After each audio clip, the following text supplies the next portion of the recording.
great Guardians of the Galaxy! Oh, hi, I'm Some Jerk with a Camera, and welcome to Some Jerk with a Camera Season 2, beginning with my two-part review of the new Star Tours, Star Tours The Adventures Continue. Both of these parts were first uploaded on May 25th, 2012, about 6 months or so before Disney bought Lucasfilm. Which is why not only are there no references to Disney buying Lucasfilm, as a matter of fact, I make a big monologue at one point about how George Lucas will own Star Wars forever. Anyway, as you might recall, the previous episode ended on the following cliffhanger. Alright people, you all have your instructions. Let's rendezvous in Barbados in 3 weeks.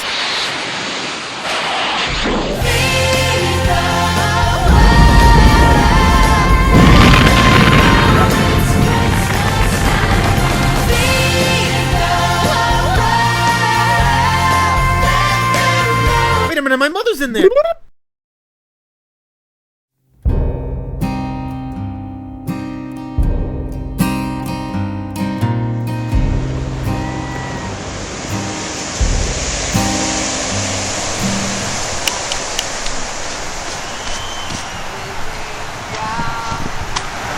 Taking the jerk so long?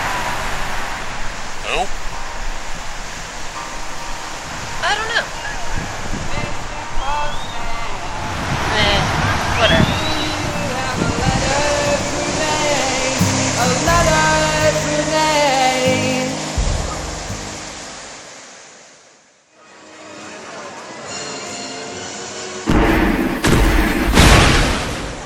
What just happened?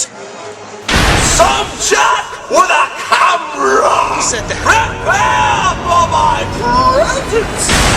Behold my astonishing power! Pitiful mortal, for I am the all-knowing master of time, space, and dimension. Kneel before me, you puny mortal! Kneel before your master! Are you wearing a blanket? Shut up and state your purpose! State my puppies? What happened to me? Where am I? Where do you think you are? Well, looks like I'm in Disneyland. Is this heaven? Oh God, no! That place is going to shit ever since the tourists discovered it. You are in an alternate dimension. Tell me, Mr. with a camera, what is the last thing you remember? Well, I remember traveling back in time to 1964 and erasing myself from existence. Your existence, yes. But I have sent you to an alternate existence, which, by staggering coincidence, is exactly identical to the one you came from. Really? There's nothing the slightest bit different about it? Nothing whatsoever. Wow, what are the odds? Incalculable! Kinda pisses me off, really. I love watching you idiots getting accustomed to new surroundings. Why is the sky purple? Why can't the kangaroos talk? What's a penis? Why do the $2 hookers always stab me? Why is baby Jesus a black girl? Did you have to send me to an exactly identical dimension? I mean, aren't there any dimensions with no war? Yeah, but they don't allow Jews there. Apparently Mel Gibson was right. Interesting. Farewell, junk. I am needed elsewhere. The first is to control, multiverses to command. Okay, well, thanks. And thanks for letting me get picked up on Channel Awesome. Oh, run! Wait, what happened? Oh! Okay. Ladies and gentlemen, Season 2.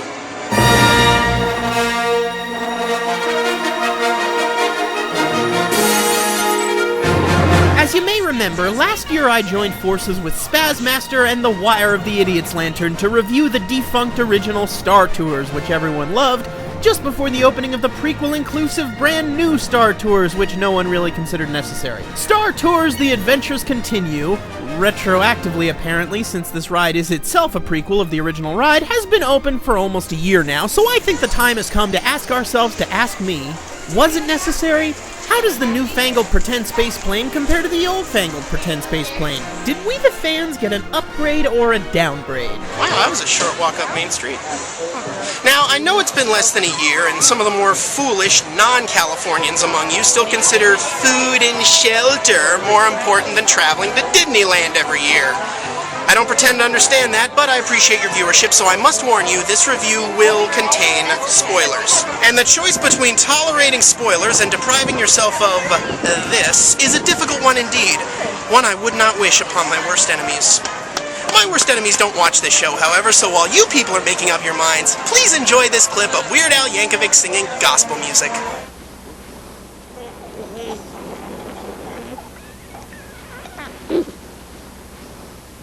Wow! Look at that! Okay, that was obviously the wrong clip, so screw it. If you want my spoiler-free opinion, just skip to the 16-minute mark and Part 2. and minimize the screen so you don't see anything. Got it? Good. Now, as I mentioned, last time I tried to review a ride called Star Tours, Spaz and The Wire showed up and wackily made it a co-review. I sure hope that doesn't happen again. Sure hope that doesn't happen again. I sure hope that doesn't happen again! So, how many times did you write it? 19, you. 22? In fact, I'm still writing it. This is a hologram right now. Really? Yeah. Spaz? The Wire? Is that Disney's Hollywood Studios behind you? You guys went to Disney World without me? Again? Where'd everybody go? We were kidnapped. Yes. We didn't have a choice in the matter. Totally. Yes, we were just eating an In-N-Out burger. Yeah. And, These terrorists knocked us out, gagged us, bound us, and drugged us. And when we woke up, we were just riding Spaceship Earth. Totally happened. Yes, totally happened. You guys went to In-N-Out Burger without me? We were kidnapped twice. Oh! I'm sorry I yelled at you, that makes perfect sense. So, how do you like Disney World? Indeed, how can you like a resort with no new Star Tours ride? What are you talking about? Well, it's quite simple, really. The new Star Tours only opened in the American Disney resorts last summer, and Disney World, being its own separate Disney World outside of Earth, isn't even on this planet, let alone in America. So, no new Star Tours for you, just plain old real space travel. What do you mean? It's right behind us. And it kicks holy ass! It totally does. Yeah, just like the part with the Darth Vader and the Stormtroopers and the... He's like, And then you fly up to the pod race and they're like, I get the hop and the ice plane and the sledding and the... Let's battle the thing, shall we? Yes. Okay, so Disney World got the exact same ride. Well, not quite. The queue here in Florida is a whole lot better with all those stormtroopers marching around. And there's 2 additional motion simulators here, which help the line move a bit faster. I want to be kidnapped! Me! Not you! Me! Me!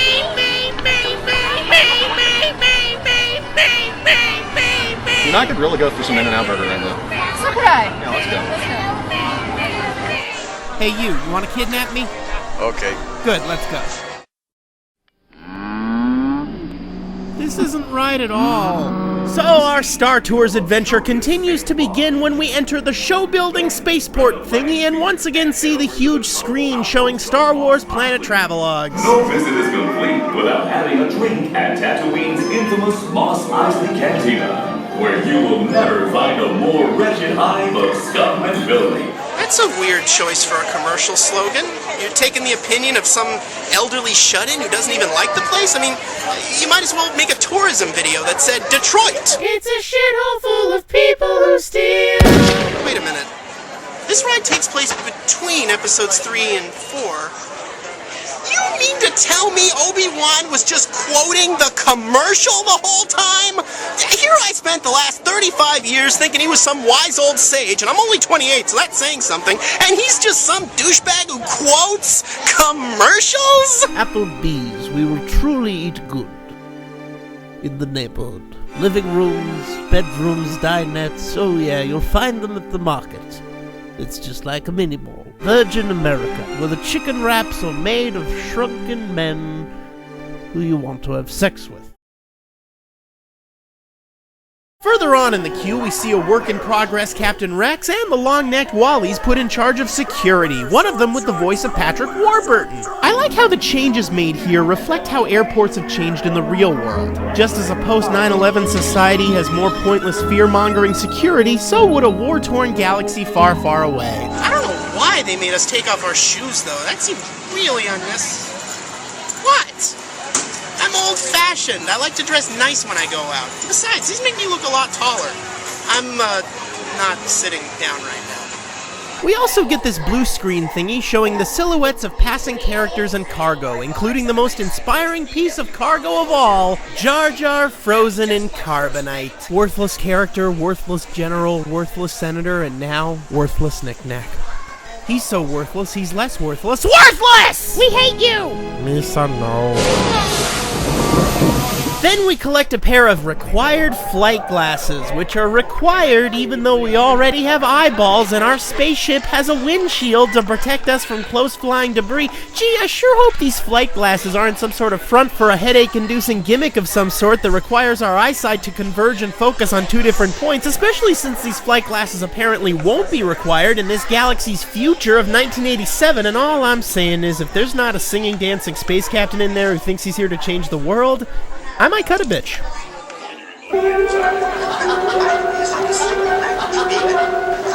Then we watch the pre-show safety video hosted by a droid voiced by Allison Janney. Do not put on your flight glasses until instructed to do so by a crew member. Yeah, that robot's concerned for our safety now, but what about when the machines rise against us? You see, this is exactly why I called the exterminator, to kill them before they get hurt like this. When the automatic doors have opened, please proceed directly across the ramp into the cabin. Continue to move all the way across your... You get to ride with Chewie? Disney better not be lying to me this time. I've already lost faith in God, politics, and correct pronunciation. The mouse is all I have. And I am not looking forward to rejoining that cannibalism cult. Stop it, jerk, you're past that. Finally, we get to the ride itself. Or at least one of the many rides themselves within the ride itself. While the original had the same ride film each time, the new ride has a different film each time. At least in theory. Unfortunately, to explain it properly will involve math. Wait, it's okay. To make it more palatable for Americans, it also involves the following clip of Weird Al Yankovic getting hit in the head with a hammer.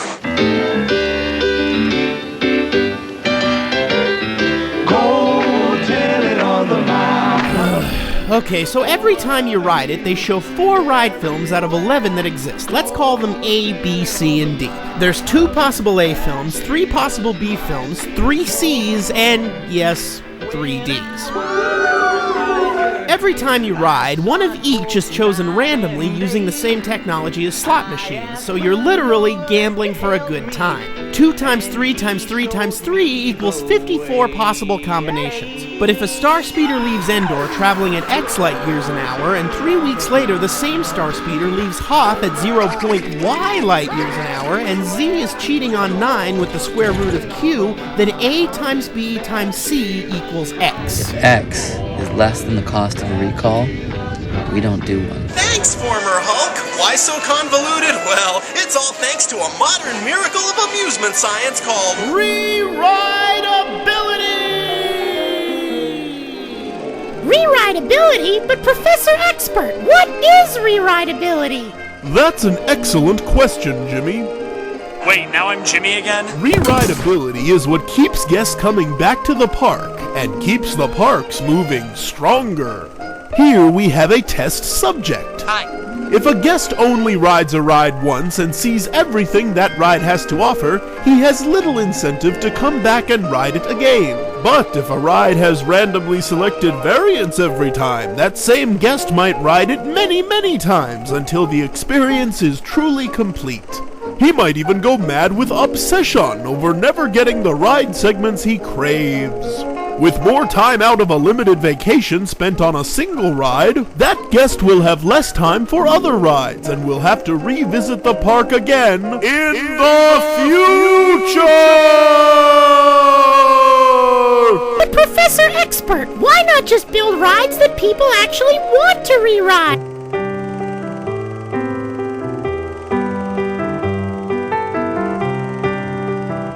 That's right, Boy in Ocean. If not for re-rideability, the parks would just blow up from nuclear annihilation.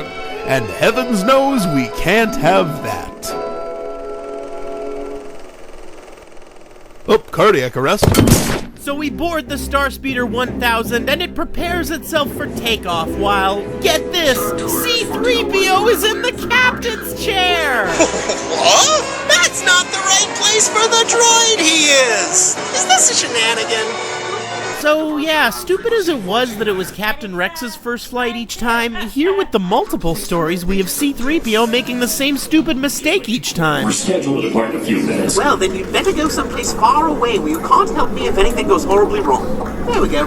I do enjoy being smarter than everyone else. It's also the same flight number each time, so we must be dealing with alternate dimensions here, right? Don't put this on me. I control the universe, not wherever George your boy's mind went. In ride film number A1, we get stopped by stormtroopers looking for a rebel spy. And in perhaps the new ride's most clever conceit, the rebel spy is one of us! This is the speeder we're looking for. This is the movie we're awkwardly paraphrasing. I'm a stormtrooper. Where are we going?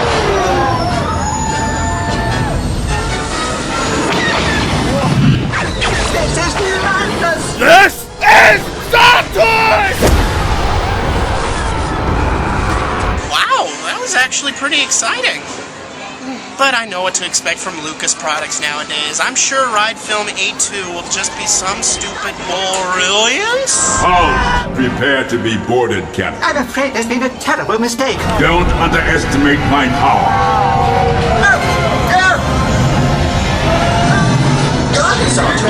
Someone could get hurt!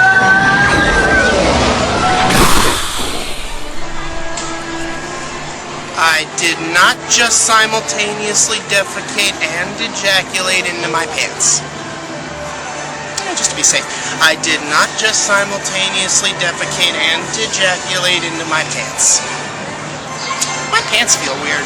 Holy shit, this alone is worth it! After over a decade of only seeing him as a little kid, and an emo teen, and a prejudiced sand hater, and whatever the fuck whiny ass this is, finally one of the greatest badasses in cinematic history is being a badass again! He's all, Fuck you, C-3PO, I fucking built you and I can destroy you! But that's not even the best part, no. Here's the best part. Now, unfortunately, I don't have any footage to prove it, but I swear on Greedo's grave, one time, I was chosen as the spy. And Darth Vader came on, and he said this. I want that spy! Darth Vader wants me? Sure, yeah, I'm down, let's do it. I've been waiting for this my whole life. Just so you know, so it's not awkward later, I am half sand. You villains are all the same. My pants still feel weird. What can you get a Wookiee for Christmas when he already owns a comb? What can you get in a hurry for a furry kind of friend like that to take home? He'll never wear galoshes or a hat upon his furry dome. So what can you get a Wookiee for Christmas when he already owns a comb? Let's give him love and understanding, goodwill to men. We're wrapping it all up in a bright colored ribbon and we... Hello, this is Fat Bono. I just want to take a moment to talk about the situation in Northern Alderaan.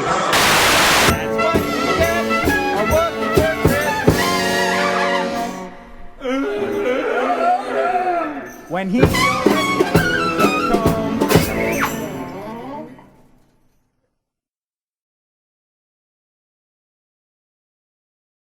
Day, bloody Life Day. Life Day, bloody Life Day.